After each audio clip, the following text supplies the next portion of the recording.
Welcome to Pod Playoffs. We got a new playoff plan finally approved for 2 years, and now they're already trying to switch it up. We're jumping off one cliff before land, and then planning our next jump off the cliff without seeing. Before that, I don't want to wait to the end to say this. We'll talk about it at the end. This is the last show that we will have producer Sean Anderson with us. Distressing to all of us.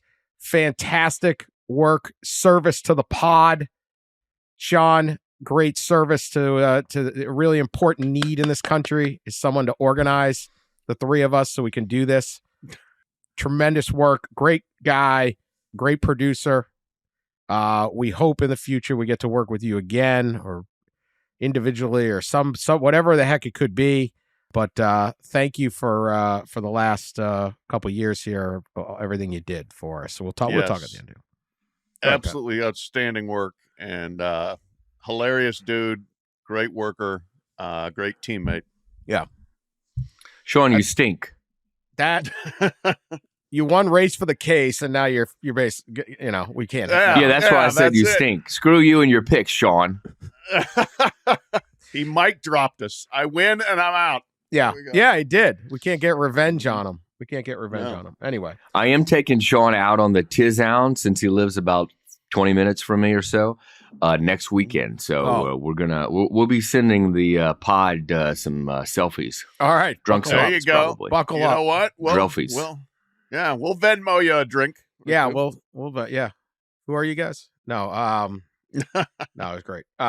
You got a bright future as a podcast producer or whatever else, and a host. You can do your own college football one. So, what is the name of the show? I didn't. I have it on my thing. I don't want to get the wrong name. Hack City is the Hack is City. the That's show. it. Right. Yeah. Terrific. Very funny. Both you and your co-host. All right, let's get to this playoff though. Enough with the we love Sean. It's probably not going to be good for ratings. Everyone else is like, yeah, let's get on with it. All right, they finally approved the 5 and 7, which somehow took like 3 years to hack through. So I think there's a level of confusion out there, or people can't remember. People are like, wait, I think we've been hearing about a playoff so long, and in college football doesn't have they don't have a central authority to promote themselves. That like people are like, wait, that's finally this year? Yes, it's this year. So we're going to give you the quick break. Let me give you the quick breakdown of how we got here so that you can sound smart to your friends who don't, because I know all our guys are smart, but are on top of it. But I need to be reminded. So 12 teams, 5 automatic bids now. It used to be 6, but the Pac-12 ostensibly does not exist. So if you are the winner of the championship game of the Big 12, the ACC, the SEC, or the Big 10, you are almost assuredly going to get in. You're in. You're in if you win those things. Those 4 leagues are almost assuredly going to be in the top 5. Very likely. Right. I think maybe mathematically impossible for one of them not to. Yeah. Especially now you have divisions are gone. You're not going to. Someone can't sneak in. So these are essentially automatic bids for those four leagues. And then you have one more automatic bid, and it'll be divvied up by everybody else in a conference. So the most likely scenario is the Mountain West, maybe the American, rewards that, that team that has a great year, maybe goes undefeated, maybe goes, 12-1 or whatever. It is essentially a way to make sure that they don't get sued for excluding half of Division 1A football, whatever, FBS football. Could we still call it FBS now that we finally have a real championship? I don't know. I'd like to 1A and 1AA. I don't know why they went away from that. But anyway, that is your plan. Now, the top 4 seeds, which will almost assuredly be the champion, the winner of the championship game of the SEC, Big 10, Big 12, and ACC, those 4 teams will get a bye. They will not. 1 through 4 will sit as a bye. 5 through 12 will have to play a game in the middle of December. The likelihood is the group of 5 champion is the 12 seed. So your automatic bids are going to go 1, 2, 3, 4, and probably 12. They could move up whatever. They'll be in that ranking. A playoff committee will sort this out. I'm sure there'll be no controversy whatsoever. Teams 5, 6, 7, and 8 will host a game. They will host. 5 will host 12. 6 will host 11. 7 will host 10. 8 will host 9. That's going to be a big distinction right there. On campus. It does not matter if that campus stadium is the largest in the country in Ann Arbor or one of the smaller ones like Manhattan, Kansas. It does not matter. You will host a game. The winners of those games will then proceed. Now, they're not re-ranking them, right? For the No. Okay, so if the 12 it'll be a bracket. It will not be like the NFL. Or it's right, not the NFL. It is an NCAA basketball tournament bracket. So if the 12 seed defeats number 5, so like, whatever it be, 12 beats 5, 12 now plays 4. 1 is still going to play the winner of 8 and 9. That's how it's going to go. The second round will be at a bowl site. They're using the New Year's 6 bowl sites. At that round, winners of that will proceed to a semifinals, which will be at bowl sites. And then the championship game will proceed to a not a bowl site, but a location around the country. That is the plan. And it used to be 6 and 6. Like I saw on the ticker on ESPN, it's like they proved 5 plus 7. I'm like, how many people are going, what is this? I didn't know there'd be math on my ticker, right? I don't want the math on the ticker. I want so-and-so re-signs with the Cowboys. That's what I want. Not there was math, and I got confused. So that is the plan. This is going to be our plan for the next 2 years. So we're going to talk about Notre Dame in a second because there seems to be a great amount of misunderstanding of Notre Dame. But Ross, you've been all over this. Your thoughts on the 5 and 7? Is this the best plan we could have right now? Are you excited for this plan, which literally is going to take, literally is the plan for the season that starts in like 9 months? Nothing like waiting the last minute. It's been a long 3 years. I mean, this plan was originally introduced in June 2021. Now it was 6 plus 6 at the time. So what they did earlier this week is just finally agree to drop that to 5-7, given the Pac-12 situation. But introduced in June 2021, was argued over and fought over for a couple years. A lot of realignment happened in between, a lot of hurt feelings. The alliance, as we all remember. It's been a long process, but finally here. I think it's an ideal model. I think a lot of people in college sports are wondering why they're, already trying to change it since we haven't even played a single game in the new 12-team playoff. But you can point to, as we will discuss later, I'm sure, the realignment and the expansion of everything that happened. But yeah, I think it's a great model, actually. Bob, to take everybody back. A subcommittee in January 2019 was assigned to explore a new expanded playoff model. Greg Sankey, Bob Bowlesby, Craig Thompson of the Mountain West formerly, and Jack Swarbrick of Notre Dame. They were on the subcommittee that created this 12-team 6+6 model, and it's great. It just, again, as we'll talk about later, it probably doesn't offer as many at-larges or access that you'd want given the current realignment situation. But it'll be a blast. The first round, home games in the first round should be pretty awesome. Yeah, I have many thoughts on the potential enlarged field and more automatic bids. We'll get to that here shortly. But look, this was a very good playoff that they created, the 12-teamer. And they pushed it through a lot of pushback, a lot of politics, a lot of other things. I think it's going to be good. We still haven't seen it, which is another reason why the move to change it before we've actually even seen it is completely illogical. But yeah, I can't wait for it. I think that everything about it is an improvement over what we had before. And bring it on. This is going to be a very, very fun season of college football in 2024 and again in 2025. before they screw it up again. I think I think it's great. It's as good as we're getting. I'm a major proponent of that second round being on campus also. They just could not free themselves. I mean, they could have. They chose not to free themselves of the bowl industry. But as a general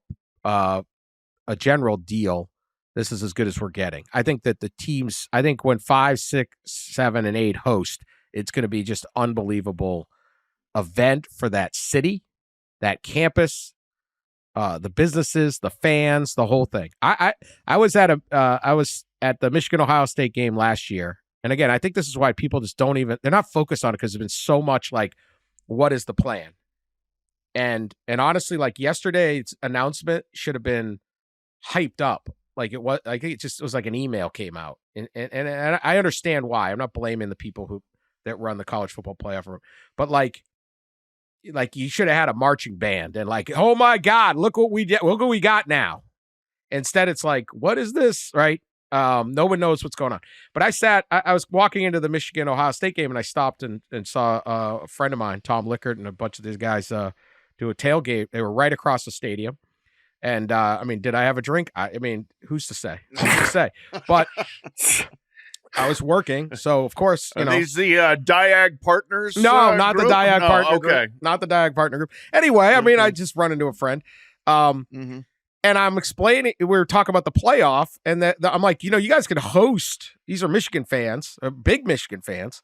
But you guys are going to host a playoff game next year, maybe if they get a quarterback, in Michigan Stadium. Like Alabama could be here next, like December 14th or whatever. And they're like, seriously? Like what? I'm like, yeah. They're like, wow. Like that would be like, this was before the Ohio State Michigan game. That was, we had Connor Stallions. We got it all, right? This was as big of a game as they have ever had in Ann Arbor, Michigan, was last year's Ohio State game. And they're sitting there going, wow, that would be like incredible. We'd be back in like a few. I'm like, yes, that's how the plan's going to work. If you're like number 6, someone's coming in.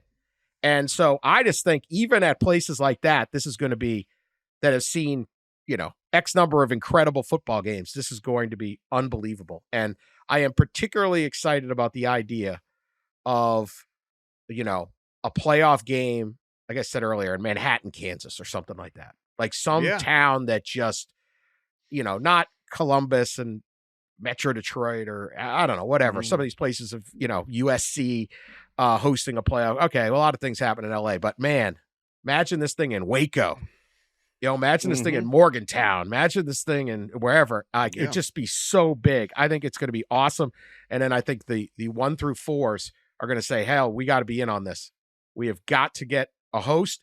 Are you allowed to bring recruits in for a playoff game?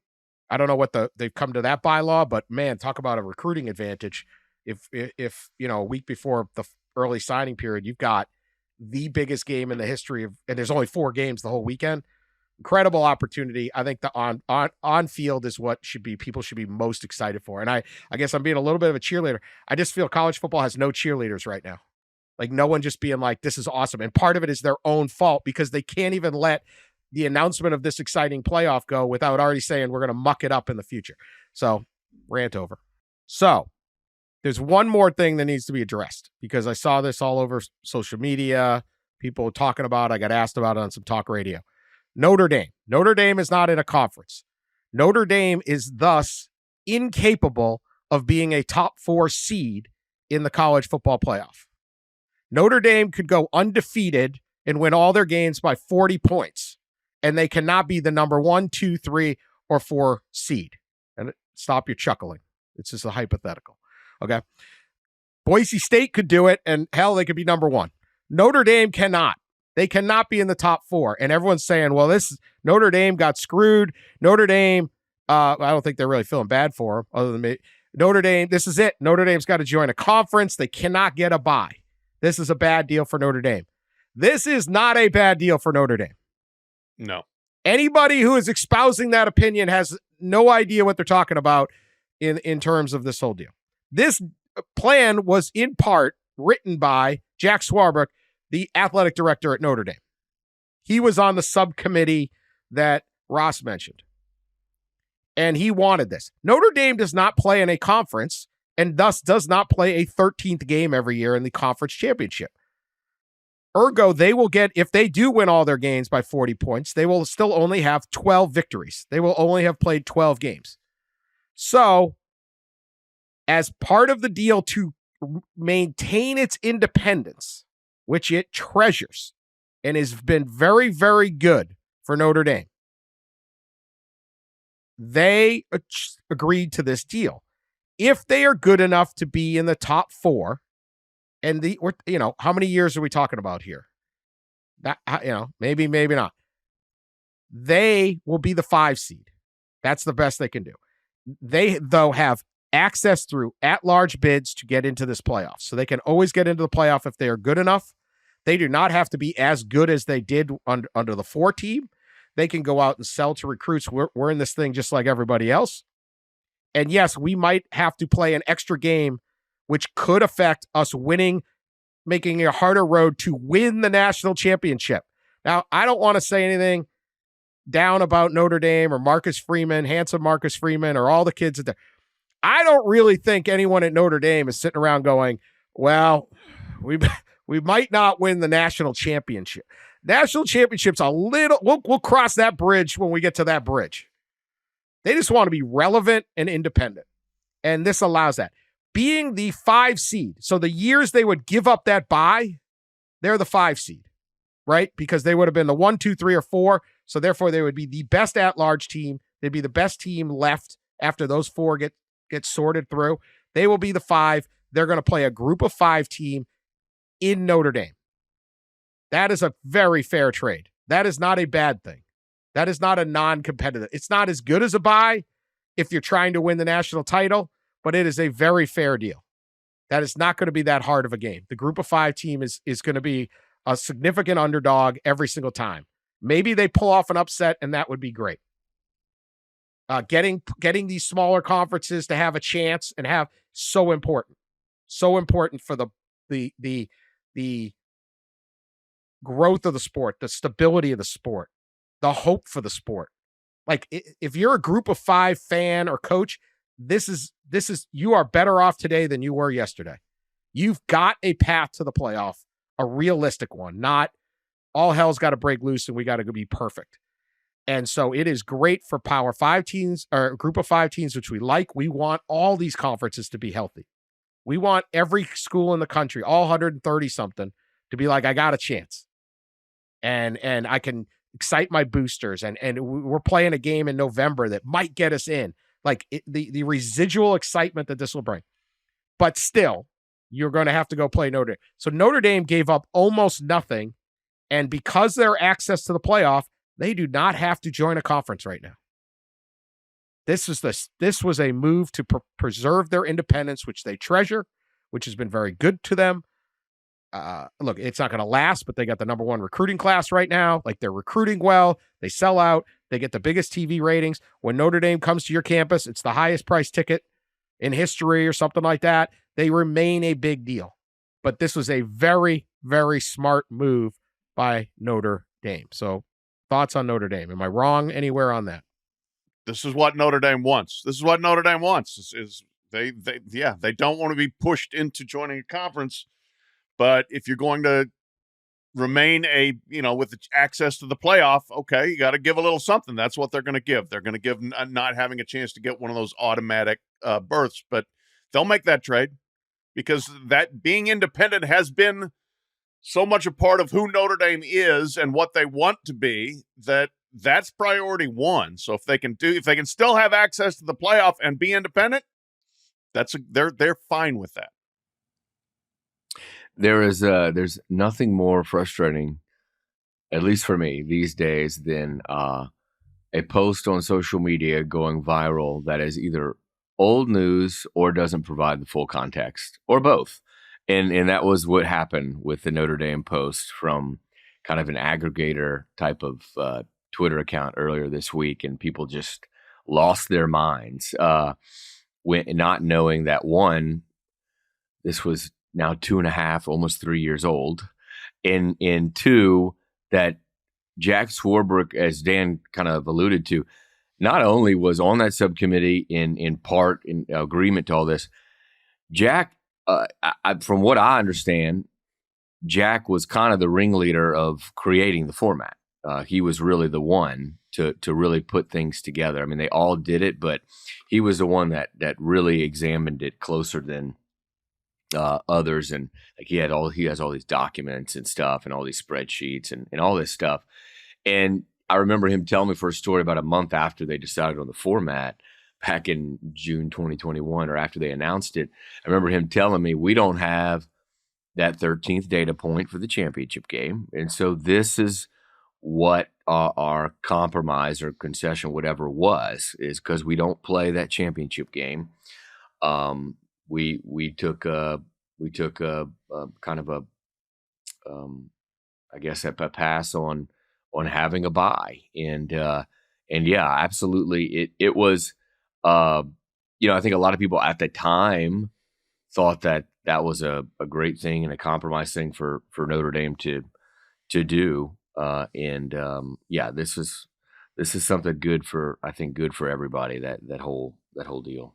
Yeah. I mean, Notre Dame, as long as they have access to the playoff, they can recruit the type of players that can get them into the playoffs. Yeah. If you do not have access to the playoff, kids aren't going to go there. And most years when Notre Dame makes it, the way, I don't know how many years, let's say 2 out of every 4 years they make the playoffs or something like that. Could be 3 or 4. I mean, they're in a very good spot. But let's say they're good enough to make the play. Most years they're going to be the 7 seed, the 12, the 10 seed, whatever. They're in that mix. The years they can be the 5th seed is the only time they're giving up the bye. The bye is irrelevant if you're number 7. So who cares? You weren't going to get it anyway. The year they give it up, they're the 5 seed. They host, they host a team they should beat. They're going to be a significant favorite over. At Notre Dame, they're the only game, they like hype in their stadium. There'll be a little December snow flurry over touchdown G's landing on the Golden Dome, and there'll be, 15 million people. It's great. It's just not a loss. You have to have access to playoff. Notre Dame has access to play. Why would they join a conference right now? It was driving me, people this is it. They're going to have to join a conference. No, this assures they don't it's have the opposite. to. It's the exact opposite. No way. Yeah. The only thing that could drive them to a conference is if the Big Ten and the SEC decide to devour the earth. Yes. Which is not out of the question. Which we may be getting to. But at this moment, this assures that they can get into the playoff. They're in. They have a one-man conference. They just have to be good that year. They got to be 10-2, 11-1. Can you be that? Yeah, they can. They have a nice program. And there's also still this, I got it 15 years ago. They're irrelevant. They don't matter. They're not any good. They're a good team. No, they're not Georgia and Alabama, but who the hell is? Or was, right?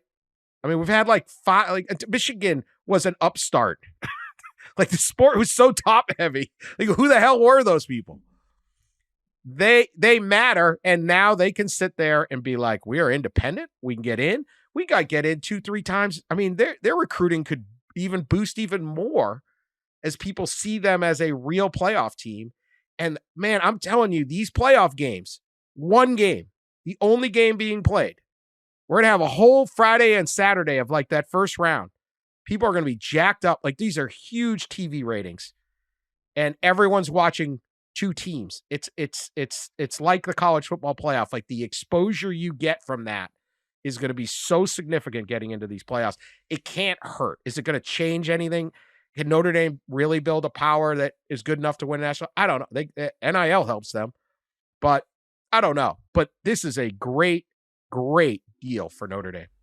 Well, let me say something too, that another social media post that kind of took off earlier this week was, and I think it was in relation to this, was Notre Dame is right never going to be the power they once were, and they've drifted off and are irrelevant. Notre Dame is one of 8 teams, I believe, to make multiple appearance in the CFP era. The last 10 years. Like, this is the last 10 years, like only one of 8 programs to make multiple appearances. And I think they finished in the top 10, I mean, at least 3 or 4 times, in the top 15, I think 7 or 8 times. I mean, come on, I think there's how many programs are really better than them? Right. Yeah, not many. Right. There's maybe 5 4 or to 6. Yeah, right. Maybe. Yeah. They're in that mix. It's like when people say Penn State, Penn State's got an incredible football program.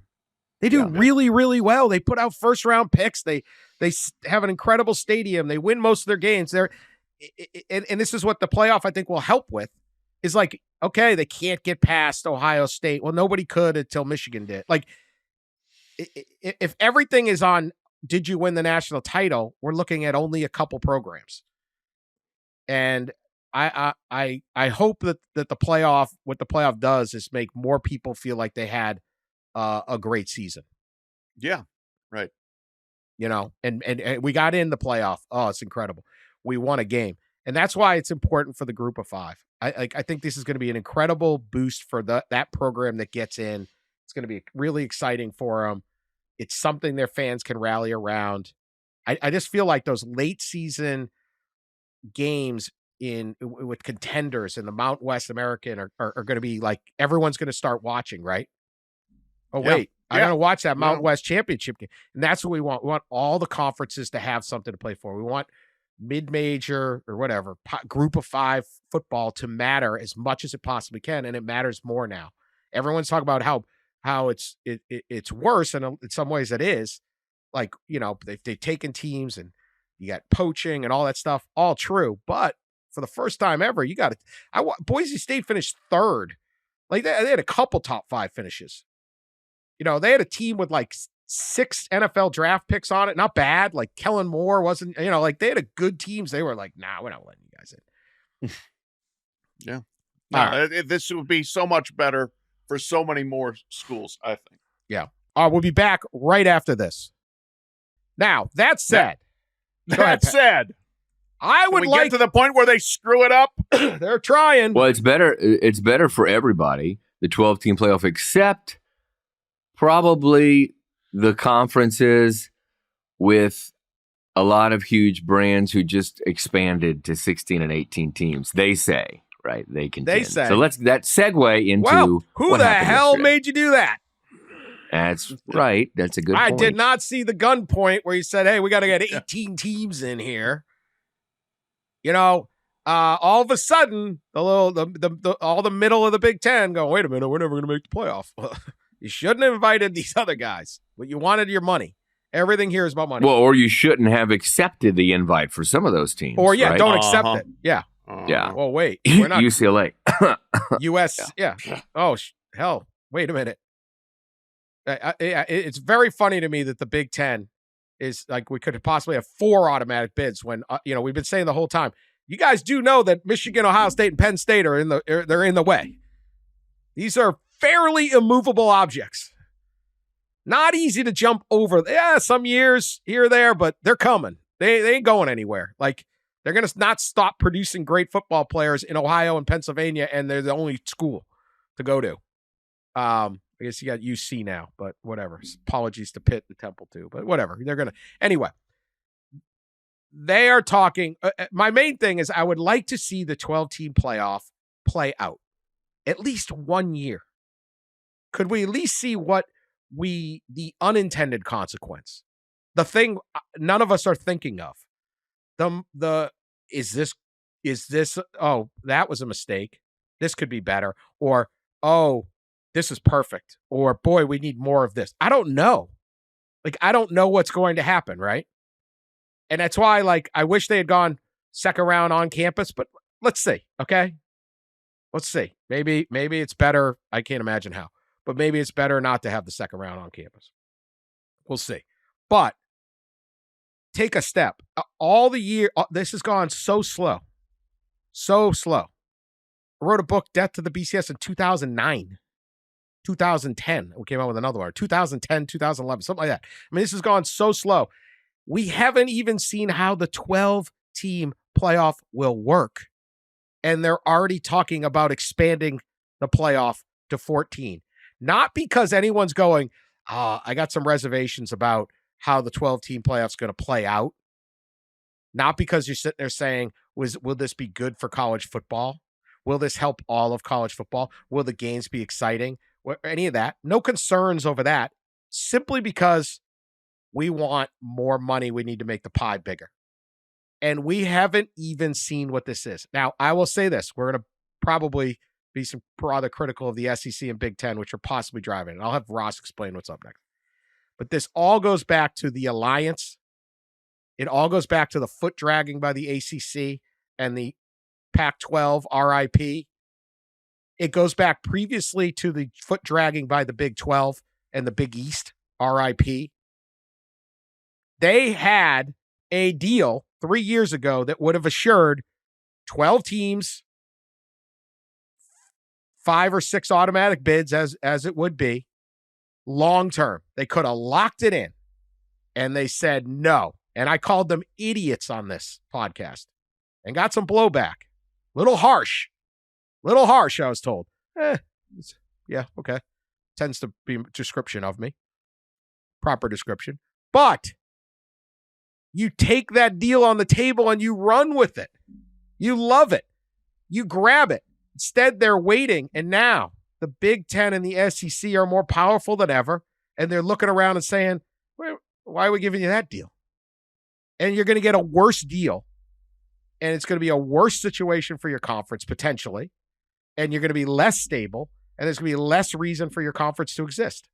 And so the original sin here is not with the SEC. And the Big Ten was a foot dragger, and now they're the monster. They went from the hunt to the hunter, but whatever. They worked out. But the original sin, I think it's worth acknowledging, is the failure of these other leagues to grab this 12-team playoff for, what was it going to be, 10, 12 years or something? And they didn't. So now we've got the Goliaths of the SEC and Big Ten, and they're talking about let's expand the playoff and more for us. Ross, what's the latest on that? First off, Dan, as you often do, nailed it, right? This could have been done 2 years ago with a TV deal that locked in a 6-6, 5-7, 12-team bracket for beyond 2030. And because of the SEC's Oklahoma and Texas expansion in hurt feelings, I think, and some pettiness, the alliance was formed, lasted 11 months before it was imploded by one of its own. And it still remains, as I wrote this past December from the SEC Championship site, the alliance still remains like the most disappointing and somewhat destructive force impacting the postseason of college football in our recent history. It really was. So moving on. I would just like Wednesdays, to say these conferences pay their consultants millions and millions and millions of dollars. All they got to do is listen to the pod. Damn thing is free. You know how much money I could have saved college athletics if you guys just listen to me? And we don't charge. I'll give the premium plus if you want to pay me. But you guys blew it. And you have consultants. That's the funny part. They have consultants that somehow thought this was a good idea. They have plenty of consultants. And they are still your consultants. Think about that. They're the same consultants that told you to spend millions of dollars on Congress. Yeah. Pod's free, baby. Go ahead. So let's recap as quick as I can what happened on Wednesday at the commissioners' meeting. It was 9 hours, which I think it was supposed to go 10, but it went so well that they wrapped up in an hour early, actually. Yeah. Not even I want to do 10 hours of playoff talk. And honestly, not anything too unexpected that we haven't, nothing that we haven't discussed on the pod. I think two things were supposed to happen. Both of them kind of brought up by the SEC and Big Ten. We've been talking about it now for 3 or 4 weeks. They want more access in the CFP, and they want more money and that means a new format and a new revenue distribution model. Now, we're not talking about revenue distribution on this pod, and they didn't talk about it as much probably as they will later, I think. But the focus Wednesday was on the format, and they discussed the Big Ten, I think, and the SEC. But from what I understand, the Big Ten's a little bit more leading this proposal here. Proposed what we reported Tuesday. Kirk Scholes just kind of came out with it that the Big Ten was going to propose 4 automatic qualifiers for each Big Ten and SEC, that they were going to go and do this. And guess what? That's what happened, right? That they proposed 4 automatic qualifiers. And I think that there was a conversation about that. There was a conversation maybe along the lines of 3 automatic qualifiers or even 2.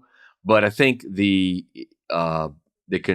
there were multiple models discussed, but basically in most of the models, the playoff would be 14 teams and would include multiple automatic qualifiers for the 4 Power 5 conferences. Now, that doesn't mean the Big Ten and the SEC, or that doesn't mean the Big Ten, SEC, and the ACC, Big 12 will have the same amount of automatic qualifiers. I don't think they will, if I had to guess.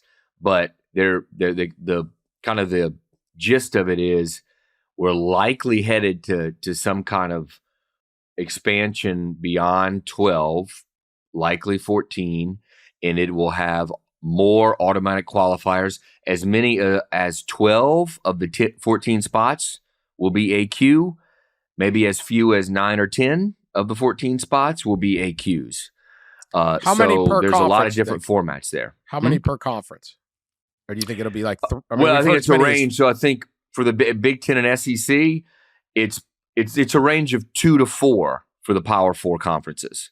But I don't expect the Big Ten and SEC's automatic qualifier amount to be the same as the ACC Big 12. So maybe it's 3-3, 2-2, 4-4, 2-2. Some kind of mixed match of that. And then in most of the models that they discuss, from what I understand, there's 1 automatic qualifier still retained by the group of 5. And then that leaves anywhere from 1 to 2 to maybe 3 at-large spots. So that's what you're looking at. Now, there's a lot of models in there. I mean, there's at least 4 to 5 different models, depending on the AQs. But the bottom line is we're going to see a playoff that I don't think so much of the attention should be paid on adding 2 teams, even though that's important. It is the locking in of the bids per conference that, to me, is the more important and will have impacts on all kinds of other things. We got a story on Yahoo Sports from the meeting breaking down some of those other things that all the fact that you're increasing all these AQs can have an impact on, namely conference championship games and the future of conference championship games. Think they get rid of them? Well, I don't know. I think, we discussed on the pod back in December. I wrote that story going into the conference championship games about the future of them in an expanded playoff format. There were already questions on the future of championship games in a 12-team format with 5 AQs. Now you're going to have a 14-team format with 10, 11, 12 AQs.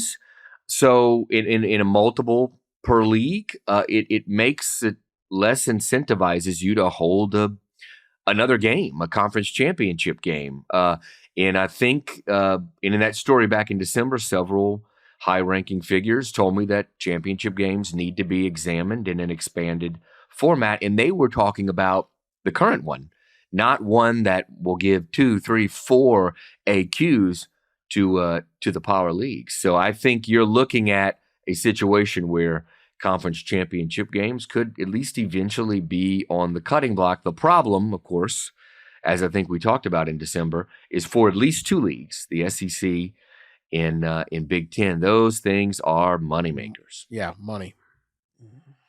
So there's a lot here. A lot. And yes, I will start by acknowledging Dan's point about the original sin. That's accurate, that those conferences blew the situation and helped hand more power to the very leagues that they were trying to protect themselves against. However, there's plenty of fresh sin here. We're past the original sin. We got fresh sin. Start with simply the logic of creating this 12-team playoff and then wiping it out before you see it happen. I wrote a column for Sports Illustrated today, which I compared them to the Tibetan sand mandalas, those, where the monks get together and spend hours and hours and hours creating this intricate, ornate, beautiful sand art, and then they just blow it away.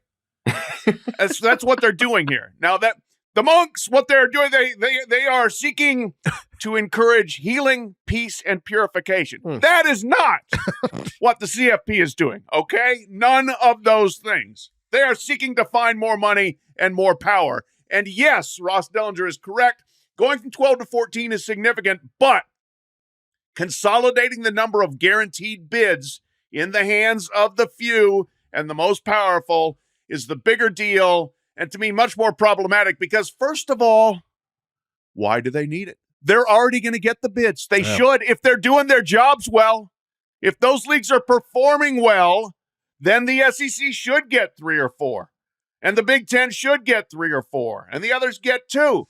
But to guarantee it because you can is just taking spots away from someone else and ensuring yourself that you're giving yourself a tax break, basically, that you don't necessarily need or haven't earned.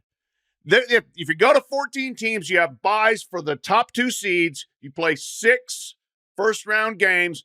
It's essentially the same as the NFL playoff, right? It's 14 teams. But here's what the NFL doesn't do.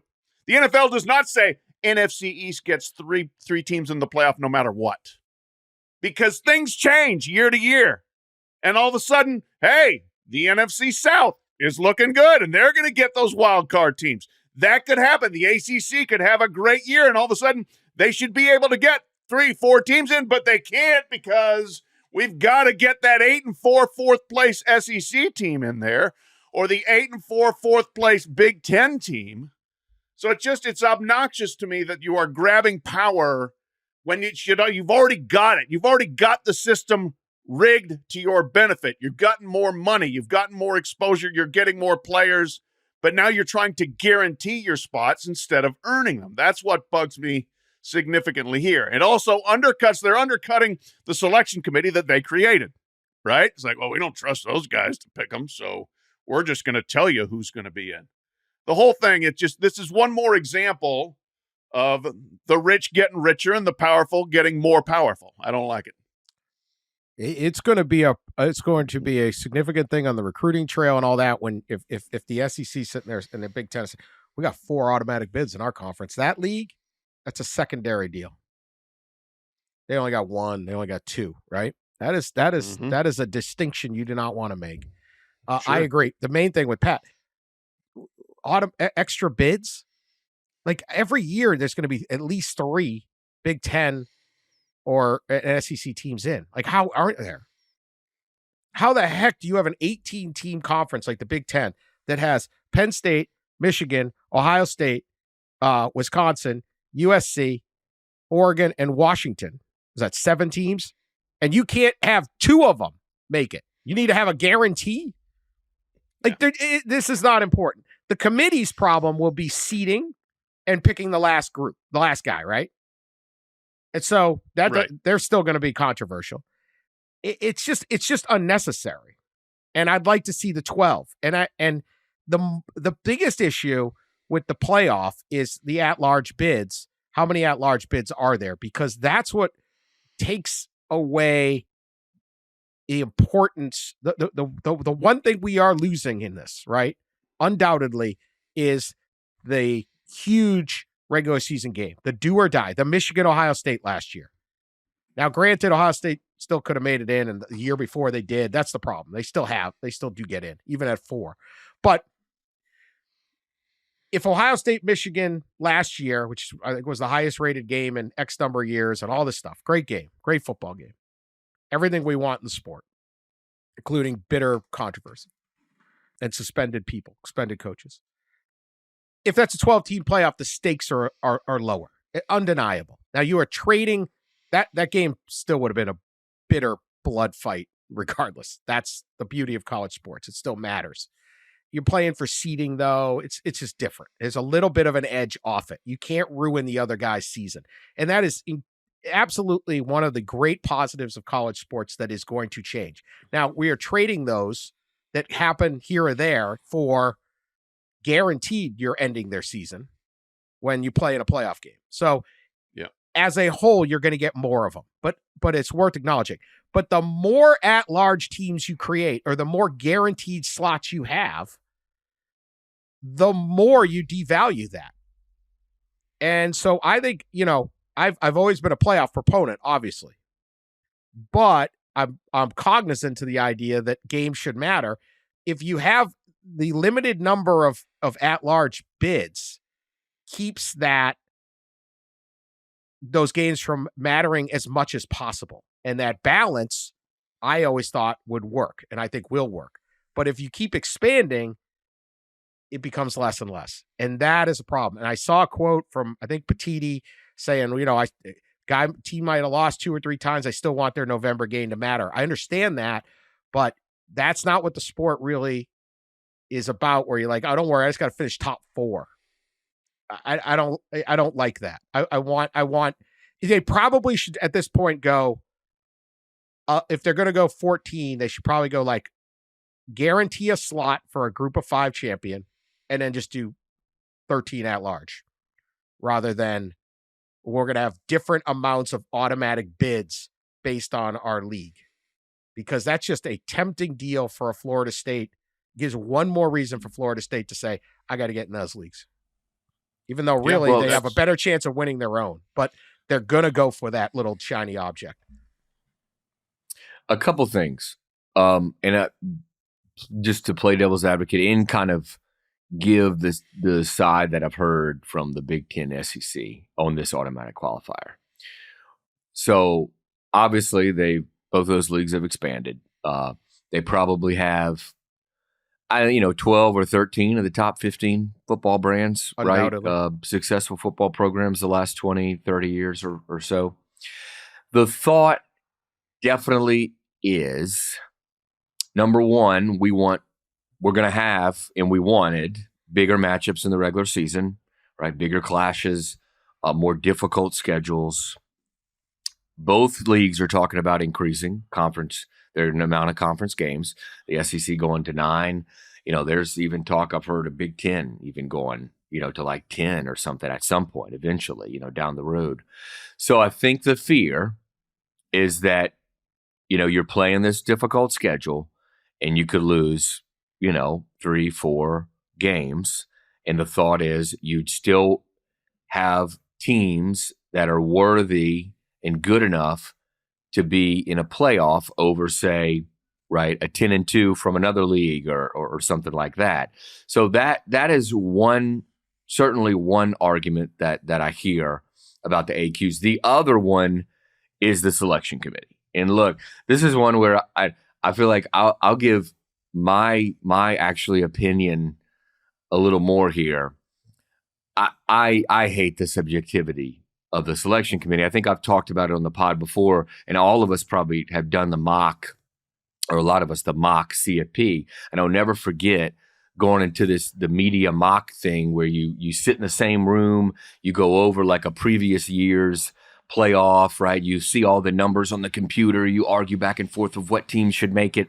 I remember leaving that room thinking, what the hell are we doing? Like, we're looking at game control in these stupid numbers when we need to find a way to pick teams based on what happens on the field. And a automatic bursts obviously do that, right?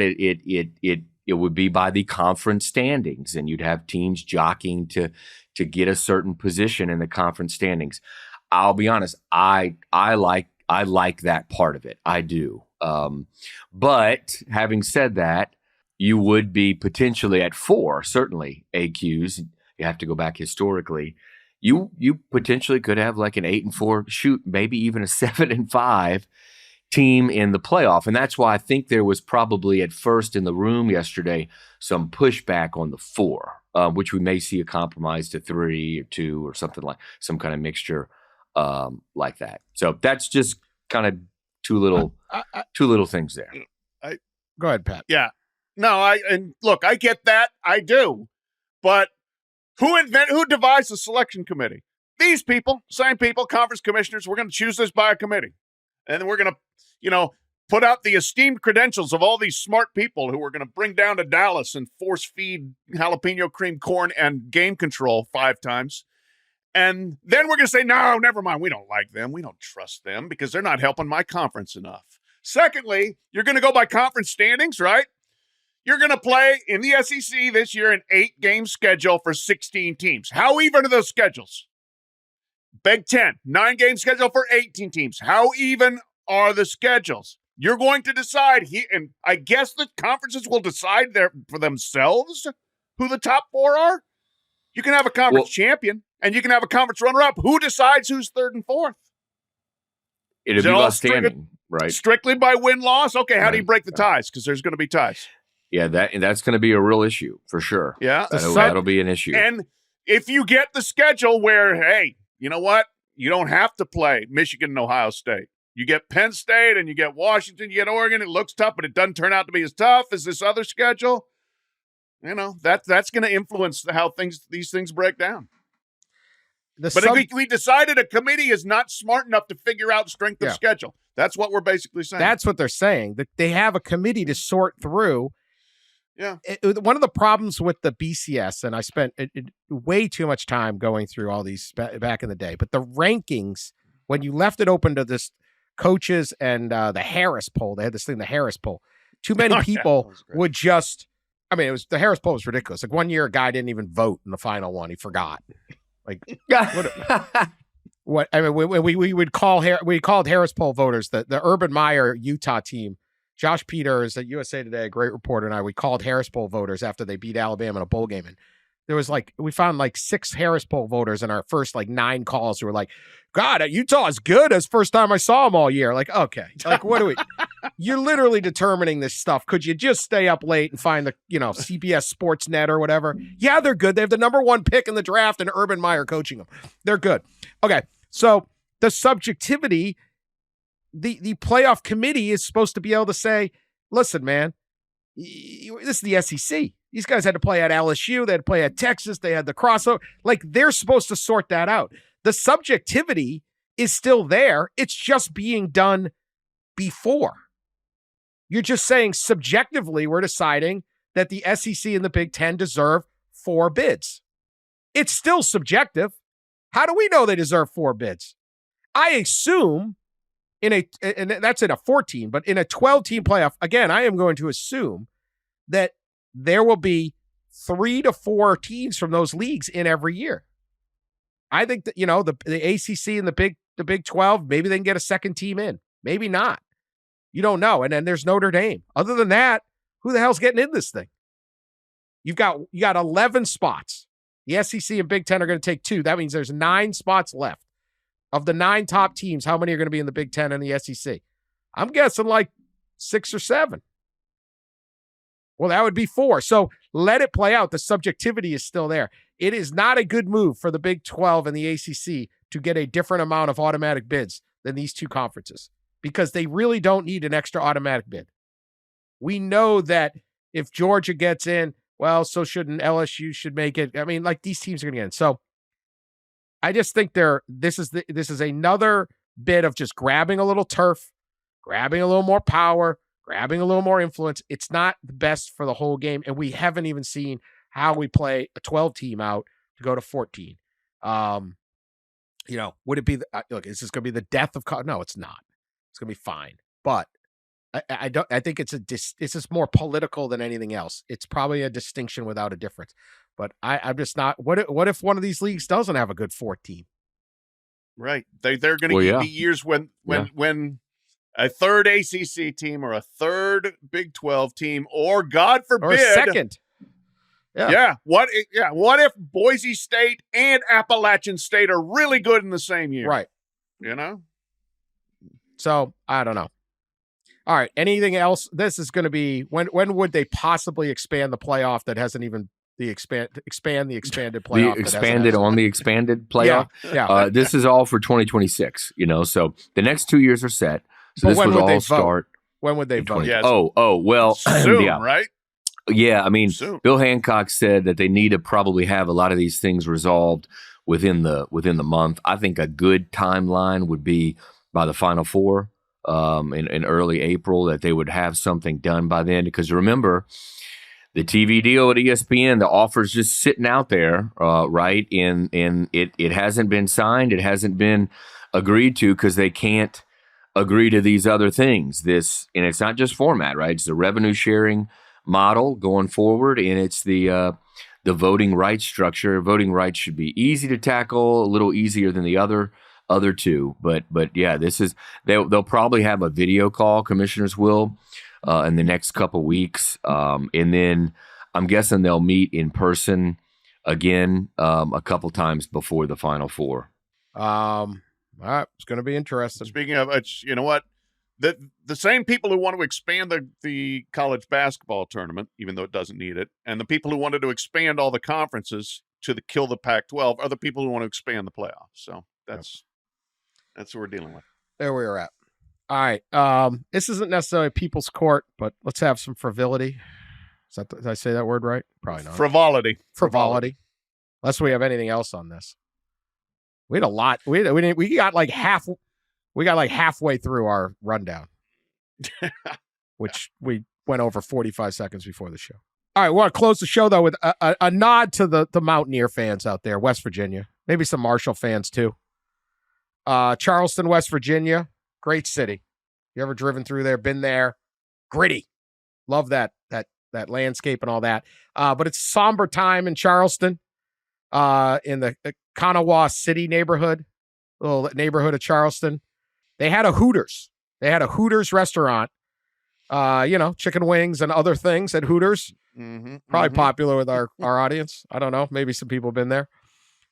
It closed down during COVID.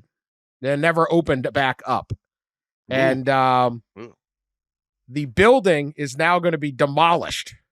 And they're going to build something else there. And the good fans, the good Mountaineer fans and Thundering Herd fans and anyone else fans there are not happy about this. So they are planning Friday night in Charleston a candlelight vigil for the demolition of their Hooters. Facebook. Yeah. A candlelight vigil. It's finally official. This is on Facebook. This is the Hooters of Charleston. I think it's like a fans of Hooters. I mean, they have their own Facebook page. It's finally official. These people really wanted the Hooters to come back. We have all in one way, shape, or form been holding on to pure hope that someone would purchase the closed building down that was once the almighty Hooters. Hooters spelled H00TERS. If you see what that looks like on a font. Yeah. Very good. Oh my God. That seems to not be the case. The building will begin being demoed February 26, 2024. With that said, let's all gather in remembrance of the amazing power that was brought to us all by Hooters with a candlelight visual. It's a vigil. I mean, this is this Facebook post is written with just the level of English that you would expect out of a Hooters candlelight vigil page. Candlelight visual, I guess, at the Kanawha City location. Bring your candles and signs. Let's let Hooters in the city know we will all miss it tremendously. We will have chicken wings with the traditional Hooters sauce on site and a limited amount of the goat sandwich, greatest of all time, not the goat. The strip cheese. I did not know they have that. The strip cheese. Please share and be there. Every hour is happy hour at Hooters. Look at people's court it. Thoughts on these people? Should they be institutionalized or celebrated? Pat Forde or Ross Dellenger. Let's go first because you got to go. Is he still here? Ross is already gone. Oh, he's gone. Pat Forde. Yeah. I'm touched. I'm moved by this candlelight vigil for a closed chicken wing restaurant. It's I maybe arguably my favorite food, chicken wings. Also a major beer enthusiast. You got, TVs that show sports. So yes, Hooters embodies all the things that I really, really like. I think you are entitled to mourn. You're entitled to celebrate. You're entitled to remember. You're entitled to drink beer outside of a closed building and eat a chicken wing in honor of the late and occasionally great Hooters. So I'm fully behind these people for their candlelight visual. Maybe I'll go join them. It's like 3 hours from where I am, 3.5. I might be there. Sean Anderson, Justice Anderson. Yeah, I had to do some digging here. West Virginia's men's team is 9-17, and Marshall's is 12-16. So this is all starting to check out a little bit. I think if they had some competitive programs, maybe they don't care as much about the Hooters going down. But I respect it. Why not? Let them know you're upset about it. Let's get another one built. If we show up and we're rowdy, we like chicken and beer, and they're taking away a chicken and beer place, let's try to get another one. I think I'm standing with the former patrons of the Hooters.